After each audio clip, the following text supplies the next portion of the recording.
Hello students, how are you? I hope you all are fine and doing well. In last video, I have started the topic excretion and discussed about the structure of human excretory system and also about nephron. In this video, I am going to discuss about urine formation, hemodialysis and also about the excretion in plants. So let us start the class. So students, now we will study about urine formation. How urine is formed inside the nephron. Urine formation involves three processes. First is glomerular filtration, second is selective reabsorption and third is tubular secretion. Now first process, glomerular filtration. This occurs in glomerulus, that is in the tuft of capillaries present in the Bowman's capsule. Here, blood for filtration enters through afferent arterioles and a continuous ultrafiltration process occurs, or a continuous filtration of blood takes place through the semi-permeable membrane of blood capillaries present in the Bowman's capsule or semi-permeable membrane of glomerulus. You know students, our kidneys can filter around 1.2 liters of blood per minute. Means अगर पूरी body का जो blood है which is around 5 or 5.5 liters, it will take 5 minutes approx for filtration. Okay, now after filtration of blood, the fluid which is formed is known as glomerular filtrate, which comes out from the glomerulus and reaches to renal tubules. Okay, and this glomerular filtrate contains large amount of water and some important dissolved substances like glucose, amino acids, vitamins, ions. And along with these important substances, this glomerular filtrate also contains ions, urea, uric acid means nitrogenous waste which is being produced in the body. Okay, now the second process is selective reabsorption, which takes place in renal tubules and collecting duct. After reaching in the PCT means proximal convoluted tubules, most of the amounts or most of the substances of glomerular filtrates, around 70 to 80% of the glomerular filtrate get reabsorbed here only. ये PCT जो है यहाँ पर ही जो भी useful materials glomerular filtrate में आए, glucose हुआ, विटामिन्स हुआ, जो रिक्वायर्ड विटामिन्स, ग्लूकोज और अमीनो एसिड्स, तो ग्लूकोज और अमीनो एसिड्स स्पेसिफिकली वो 70 to 80% PCT में ही रीएब्जॉर्ब हो जाते हैं. मीन्स इसमें जो ग्लोमेरुलर फिल्ट्रेट आया है उससे वो निकलकर ये आसपास के सेल्स और वहाँ जो ब्लड वेसल्स हैं उसके ब्लड में मिक्स हो जाते हैं और जो 70% वाटर है वो भी PCT में ही रीएब्जॉर्ब हो जा रहा है. इसके अलावा जो बचा हुआ जो भी सॉल्ट, रिक्वायर्ड सॉल्ट और वाटर है, उसका जो रीएब्जॉर्प्शन होता है, it occurs in the loop of Henle and distal convoluted tubules or DCT. And lastly, the amount of water which have to be reabsorbed, that reabsorption occurs in collecting duct. The third process is tubular secretion. ये जो tubular secretion है, इसमें क्या होता है कि ये जो tubules है, renal tubules, इसमें जिस तरह से जो required जो भी इम्पॉर्टेंट मटेरियल्स रीएब्जॉर्ब हो रहे हैं, वैसे ही अनवांटेड वेस्ट मटेरियल्स जो होते हैं आसपास के ब्लड वेसल्स और सेल्स में से वापस से इसमें सिक्रीट भी होते हैं. PCT, Henle's loop, DCT, collecting duct सब में. तो जो अनवांटेड मटेरियल्स जैसे कि कुछ आयन्स है, potassium, hydrogen ion and ammonia, urea, ये जो अनवांटेड मटेरियल्स आसपास में जो प्रेजेंट होते हैं वो भी जैसे जैसे यूजफुल मटेरियल्स रीएब्जॉर्ब हो रहा होता है वैसे वैसे वो अनवांटेड मटेरियल्स इन ट्यूब्यूल्स में वापस से सिक्रीट भी हो रहे होते हैं। तो ये ट्यूब्यूलर सिक्रीशन और रीएब्जॉर्प्शन ये दोनों साइमल्टेनियसली चल रहे होते हैं। And after all this filtration, reabsorption and secretion, urine is formed, and lastly that urine is collected in the collecting duct, and after that it comes out from the kidney and then through ureters it reaches to urinary bladder, and from urinary bladder it comes out to exterior through urethra. Now what is the constituents of urine? Urine is exactly a transparent light yellow liquid and which is slightly acidic. Means इसका जो pH है वो around 6 होता है. Means it is slightly acidic. And the color of urine जो yellow, light yellow कहे या pale yellow, that color is due to the presence of a pigment called urochrome. And the odor या फिर आप कह सकते हैं smell of urine is due to the presence of ammonia. Okay, now next is concentration of urine in different animals. इसे पढ़ने का reason ये है कि अलग अलग एनिमल्स जो अलग अलग तरह के हैबिटेट में रहते हैं उनका जो यूरिन होता है वो उसका जो कंसंट्रेशन है वो कितना होता है. फॉर एग्जाम्पल जैसे मेराइन और टेरेस्ट्रियल एनिमल्स की बात करें. मेराइन एनिमल्स मीन्स जिनके आसपास बहुत सारा सॉल्ट होता है और टेरेस्ट्रियल एनिमल्स जिनके आसपास बहुत सारा पानी नहीं होता. They have to conserve water. Means जो मेराइन और टेरेस्ट्रियल एनिमल्स होते हैं they need to conserve water, और इसकी वजह से इन्हें ये इनकी बॉडी जो है वो जो भी नाइट्रोजनस वेस्ट रिलीज कर रही होती है वो रिलीज करती हैं in the form of uric acid या फिर urea, not in the form of ammonia. अब यहाँ एक क्वेश्चन ये बनता है why urea uric acid, why not ammonia. जैसे कि आपने देखा होगा बर्ड्स में, लेजार्ड्स में, दे यूज टू रिलीज और excrete their waste material without releasing any shot of water. तो ये क्यों होता है? इसका रीज़न ये है अमोनिया जो है it requires lots of water to get dissolved. तो उसे अगर एक्सक्रीट करना है, नाइट्रोजनस वेस्ट को अगर अमोनिया के फॉर्म में ऑर्गेनिजम्स एक्सक्रीट करें या रिलीज करें, they need lots of water. But urea and uric acid requires much less water for dissolution. तो सबसे ज़्यादा वाटर किसे चाहिए? अमोनिया, और उससे कम यूरिया, और सबसे कम वाटर यूरिक एसिड को चाहिए होता है फॉर गेट एक्सक्रीटेड. सो जो मराइन और टेरेस्ट्रियल एनिमल्स होते हैं वो अपना नाइट्रोजनस वेस्ट जो वो रिलीज़ करते हैं या तो वो यूरिया के फॉर्म में या फिर यूरिक एसिड के फॉर्म में. और लेजार्ड और बर्ड्स जो हैं they use to excrete their nitrogenous waste product in the form of uric acid. And we human beings और other animals like cow, dog, cat or frog, they used to release their nitrogenous waste in the form of urea.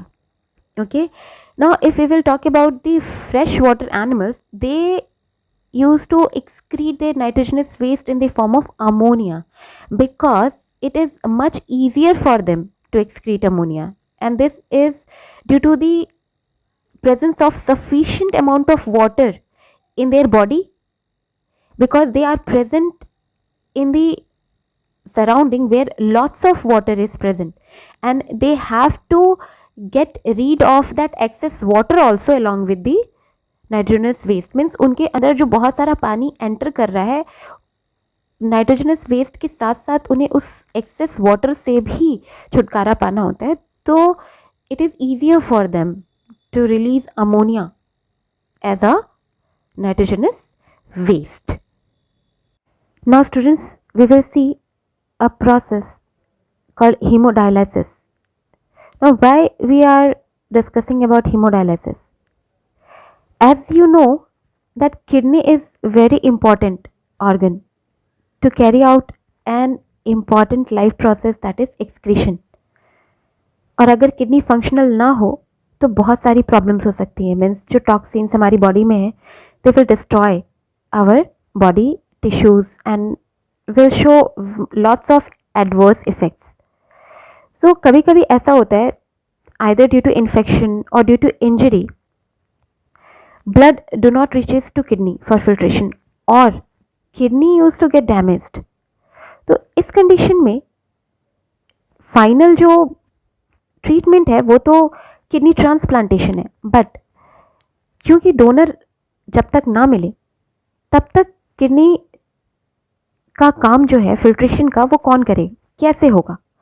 तो ये जो process है फिर ये artificial kidney के through करते हैं, और ये जो आर्टिफिशियल किडनी के थ्रू फिल्ट्रेशन होता है ब्लड का, that process is known as haemodialysis. Means इसमें डायलाइसिस प्रोसेस के थ्रू जो है ब्लड का फिल्ट्रेशन कर रहे होते हैं outside the body. Now how this is done,